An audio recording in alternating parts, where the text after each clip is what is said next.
আমরা বাংলাদেশ সরকারের পাশাপাশি আন্তর্জাতিক সম্প্রদায়ের দৃষ্টি আকর্ষণ করছি, বিশেষ করে জাতিসংঘের মহাসচিব, আন্তর্জাতিক মানবাধিকার সংস্থা অ্যামনেস্টি ইন্টারন্যাশনাল, মার্কিন প্রশাসন সহ আমরা সকলের দৃষ্টি আকর্ষণ করছি যে বাংলাদেশে হিজবুত তাওহীদ আন্দোলন তাদের অধিকার থেকে বঞ্চিত হচ্ছে।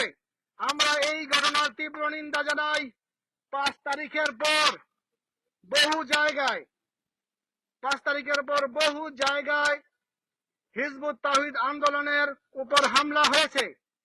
আমরা এই ঘটনার তীব্র নিন্দা জানাই। আমরা আমেরিকা থেকে এর প্রতিবাদ জানাচ্ছি। হুমকিদাতা হামলাকারীদের দ্রুত আইনের আওতায় আনয়নের জন্য আমরা দাবি জানাচ্ছি। বাংলাদেশ হিজবুত তৌহিদের সদস্যদের উপর ক্রমবর্ধমান হামলা ও হুমকির প্রতিবাদে জাতিসংঘ সদর দপ্তরের সামনে মানববন্ধন ও প্রতিবাদ সমাবেশ করেছে হিজবুত তৌহিদ ইউএসএ। সোমবার নিউ ইয়র্ক টাইমস সকাল 11টায় মার্কিন যুক্তরাষ্ট্রের নিউ ইয়র্কে অবস্থিত জাতিসংঘের সদর দপ্তরের সামনে এই মানববন্ধন ও প্রতিবাদ সমাবেশ অনুষ্ঠিত হয়। মানববন্ধনে অব্যাহত হামলা ও হুমকি বন্ধে ব্যবস্থা নিতে জাতিসংঘের মহাসচিব আন্তোনিও গুতেরেসের দৃষ্টি আকর্ষণ করা হয় এবং জাতিসংঘ মহাসচিব বরাবর স্মারকলিপি প্রদান করা হয়। মানববন্ধনে বক্তব্য রাখেন হিজবুত তৌহিদ ইউএসএর প্রেসিডেন্ট হারুনুর রশিদ। তিনি বলেন, হিজবুত তৌহিদের সর্বোচ্চ নেতা ইমাম হুসাইন মোহাম্মদ সেলিমের জীবন হুমকির মুখে। উগ্রবাদী গোষ্ঠীটি ইমামের বাসভবন ধ্বংস করার হুমকি দিয়েছে।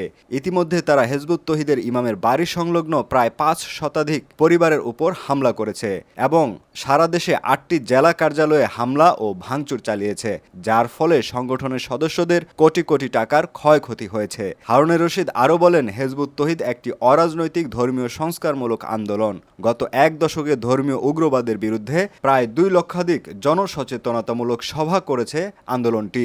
আন্তঃধর্মীয় সম্প্রীতি, নারীদের অগ্রগতি এবং সুস্থ সাংস্কৃতিক কর্মকাণ্ডের পক্ষে কথা বলছেন তারা, যা ধর্মান্ধ গোষ্ঠীটির দৃষ্টিভঙ্গির বিপরীত, যে কারণে উগ্র ধর্মান্ধ গোষ্ঠীটির লক্ষ্যবস্তুতে পরিণত হয়েছে হিজবুত তৌহিদ। এ সময় হারুনুর রশিদ জাতিসংঘের কাছে হিজবুত তৌহিদের সদস্যদের, বিশেষ করে অরক্ষিত নারী, শিশু এবং বয়স্কদের নিপীড়ন ও নির্যাতন থেকে রক্ষা করার জোর দাবি জানান। মানববন্ধনে হিজবুত তৌহিদের ইউএসএ সদস্যরা বাংলাদেশে আন্দোলনটির সদস্যদের উপর হামলা, হুমকির তীব্র নিন্দা ও প্রতিবাদ জানান। সহিংসতা প্রতিরোধে এবং তাদের মানবাধিকার রক্ষার জন্য আন্তর্জাতিক হস্তক্ষেপ কামনা করেন।